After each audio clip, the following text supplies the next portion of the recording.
নমস্কার বন্ধুরা, কেমন আছো সবাই? জয়া সংসারের আরও একটি নতুন ব্লগে আবারও সবাইকে স্বাগত জানাই। হলো 25শে জানুয়ারি বৃহস্পতিবার। তো ছেলের এই স্কুল জীবনে এই 2 বছর স্কুলে যাচ্ছে ছেলে, এই প্রথম বছর ও স্পোর্টসে নাম দিয়েছে, মানে স্পোর্টস খেলবে। তো ভীষণ এক্সাইটেড, ও ভীষণ নার্ভাস, আর আমি ভীষণ এক্সাইটেড, কেননা বাবাই কি করবে না করবে ভীষণ একটা মানে আনন্দ লাগছে যে আমার বাবাই খেলবে। তো এটাই আজকে তোমাদের সঙ্গে শেয়ার করব। আর ভিডিওটি আমার 2 দিনের ভিডিও, মানে হচ্ছে 25শে জানুয়ারি বৃহস্পতিবার ছেলের স্পোর্টস কিভাবে কি হলো সেইগুলো দেখাবো, আর 26শে জানুয়ারির দিনটা কেমন কাটালাম সেটা দেখাবো। আশা করছি তোমাদের আমার এই ভিডিওটা ভালো লাগবে। চলো পুরো ভিডিওটা তোমরা দেখতে থাকো।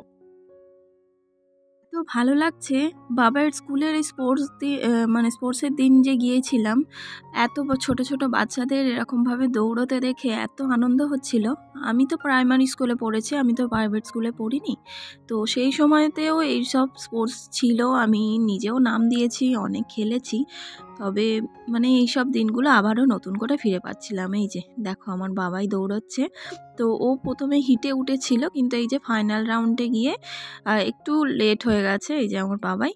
তো তারপরে ভীষণ মজা করেছি। 2:30 বাজতে চলেছে, তখন যাচ্ছি বাড়ি। আসলে কি বলতো, বাচ্চা মানুষ, ওদেরকে মেনটেন করে রেডি করিয়ে দাঁড় করিয়ে তারপরে সব কিছু করাটা ভীষণই একটা দেরি হয়। তো ওই জন্যই অনেক দেরি হয়েছে, গিয়েছিলাম তখন 9টা। তো এই তো বাড়িতে এসে মা এখানে ভোলা মাছের ঝাল, আলু সিদ্ধ আর ডাল ভাত করেছেন, তো সেইটাই খেয়ে নিচ্ছি। তো অনেক বেলা হয়ে গিয়েছিল আর শরীর দিচ্ছিল না বলে আর ভিডিওটা কন্টিনিউ করতে পারিনি। আর এটা হলো নেক্সট ডে, এটা 26শে জানুয়ারির দিন।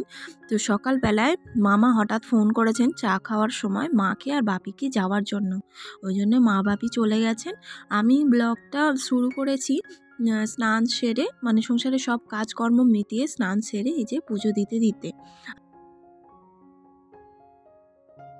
আর যেহেতু মা বাবা নেই, তো ওই জন্য বর্মশাই বললে কি আর রান্না করবে, আর মামার বাড়িতে আজকে পোলাও হবে, এটা আমার ছেলে শুনেছে।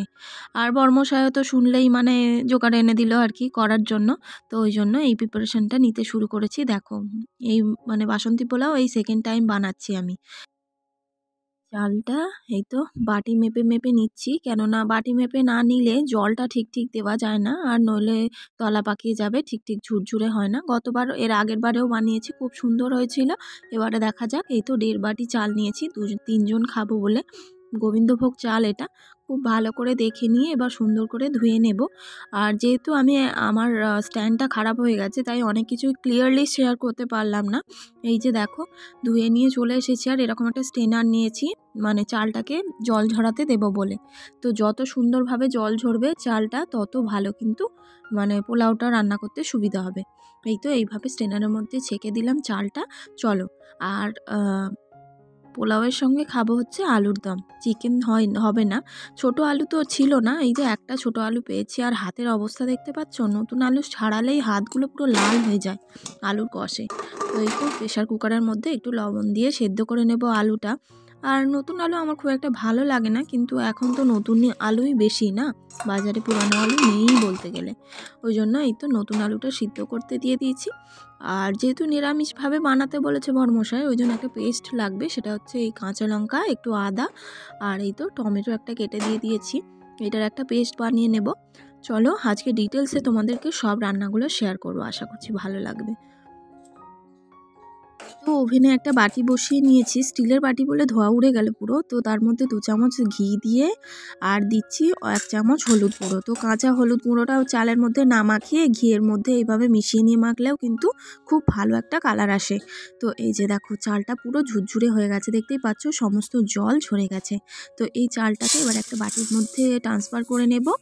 আর এর মধ্যে ওই যে ঘি আর হলুদ গরম করে রেখেছিলাম না, ওইটা দিয়ে দেব, দিয়ে এবার সুন্দর করে মাখিয়ে নেব। সত্যি কাঁচা হলুদ দিলেও একটা কালার আসে বটে, হ্যাঁ। আর এর মধ্যে আদা গ্রেট করে দিয়েছি, সেটা আর শেয়ার করা হয়নি, মানে একেবারে ডাইরেক্ট দিয়ে ফেলেছি।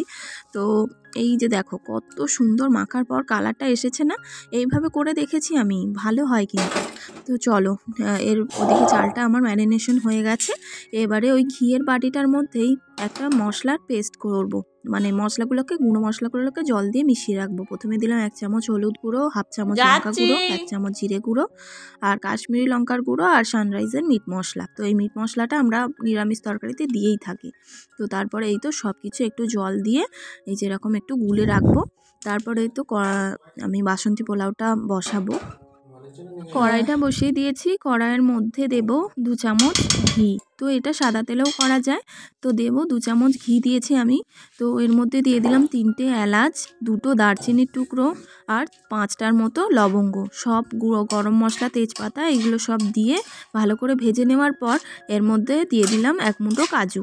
কাজুটা দিয়ে বেশ একটু লাল লাল করে ভাজার পর এবারে দেব হচ্ছে কিশমিশ। তো আমি একটু বেশি কিশমিশ দিতেই পছন্দ করি, কেননা কিশমিশ যত বেশি দেওয়া যায় মানে খেতে বেশি ভালো হয় আর কি। আর এই মিষ্টি পোলাওতে তো কিশমিশ বেশিই থাকে। তো সব কিছু আরও ভালো করে লাল লাল করে ভাজার পর এই যে ম্যারিনেট করা চালটা আমি এর মধ্যে এবারে দিয়ে দেব, দিয়ে এবার সুন্দর করে ভেজে নেব। যত ভালো ঘিয়েতে ভাজা হবে তত সুন্দর নাকি পোলাওটা ঝুরঝুরে হয়। তো আমার আমি ভালো করে ভেজে নিচ্ছি চালটা। আমি কথাই বলবো না, একটু এটা ছাড়িয়ে দেবো।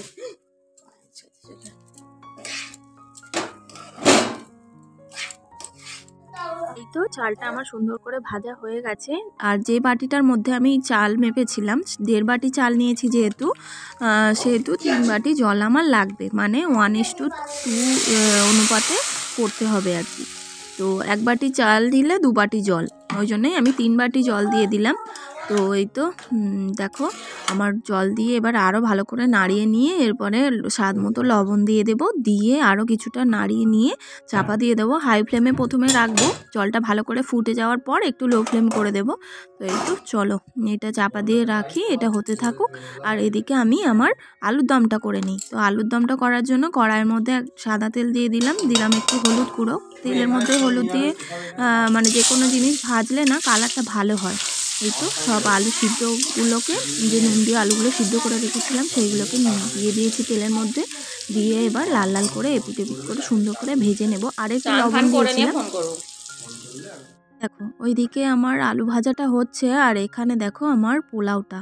তো পোলাওটা কিছুটা হয়েই এসেছে, এর মধ্যে খালি চিনিটা দেব। তো অর্ধেক সিদ্ধ হয়ে যাওয়ার পর চিনিটা দিচ্ছি, কেননা ডাইরেক্ট যদি প্রথমেই চিনিটা দিতাম তখন কিন্তু চালটা ভালোভাবে সিদ্ধ হতো না। এই যে চালটা অর্ধেক সিদ্ধ হয়ে গেছে, এরপরে স্বাদ মতো একটু চিনি দিলাম, কেননা বাসন্তী পোলাও একটু মিষ্টি মিষ্টিই হয়। তো চিনিটা দিয়ে হালকা হাতে ভালো করে আরও একবার মিশিয়ে নিয়ে চাপা দিয়ে রাখলেই রেডি হয়ে যাবে আমার ঝুরঝুরে পোলাও। তো চলো এদিকে আলুর দমটা বানিয়ে নিই। আর এই তো এখানে ওই যে আলুগুলো লাল লাল করে ভাজা হয়ে গেছে, সব আলাদা করে তুলে রেখে আর একটু তেল দিয়ে তার মধ্যে ফোড়নে দিলাম একটা তেজপাতা আর কিছুটা গোটা জিরে। তারপরে এই তো টমেটো আর আদা কাঁচা লঙ্কা যে পেস্টটা করেছিলাম, ফোড়নটা ভালো মতো ফুটে গেলে তার মধ্যে দিয়ে দেব ওই পেস্ট করাটা।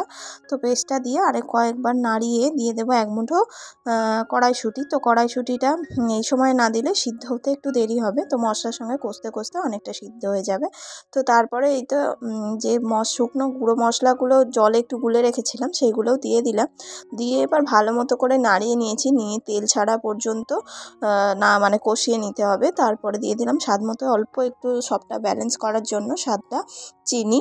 তো চিনিটা দিলে মানে সব কিছুটা ব্যালেন্স হবে স্বাদটা। তো এই তো তারপরে বেশ ভালো করে কষিয়ে নিয়ে আলুটা দিয়ে দিলাম, ভাজা আলুটা দিয়ে এবার ভালো করে কষিয়ে দিয়ে দিলাম হচ্ছে মশলার বাটি ধোয়া, মিক্সির জার ধোয়া সব জলগুলো। তো দিয়ে সামান্য লবণ দিয়ে এবারে ঢাকা চাপা দিয়ে রেখে দেব। তো এই তো গ্রেভি খুব রাখবো না, হালকা গ্রেভি রাখবো। তারপরে একটু চাপা দিয়ে দিলাম, চাপা দিয়ে দিলেই রেডি হয়ে যাবে। আর হ্যাঁ একটা কথা বন্ধুরা, এই তো দেখো আমার আলুর দম একদম রেডি। তবে আমি ধনেপাতা দিয়েছিলাম, ধনেপাতাটা দেওয়ার সময় আর ভিডিও করা হয়নি, মানে ক্যামেরাটা অন করিনি। তো এই তো আমার আলুর দম একদম রেডি। এবার খালি নামানোর আগে এর মধ্যে একটুখানি অল্প 1 চামচ মতো ঘি দেব। তো গুঁড়ো গরম মশলা দিলে আরও ভালো হতো, কিন্তু আমার কাছে অ্যাভেলেবেল ছিল না। তো যাই হোক এখানে কালারটা তো দারুণ এসেছে আলুর দমের। আর এই তো আলুর দমটা নামিয়েও নিচ্ছি। তো আজকে 26শে জানুয়ারি দুপুরটা এইভাবেই ভালো মন্দ খেয়েই কাটিয়েছি আর কি। আর এই যে দেখো আমার শো স্টপার রান্না তো সেটা হচ্ছে বাসন্তী পোলাও। তো ভীষণ ঝুরঝুরে হয়েছিল, মানে আমি ভাবতেই পারিনি এত ভালো হবে। তো এই তো 3 জনের জন্য এখানে থালা নিয়ে বসেও পড়েছি, আর তোমাদেরকে একবার দেখিয়েও নিচ্ছি, দেখো তোমরাই দেখো কত ঝুরঝুরে হয়েছে না।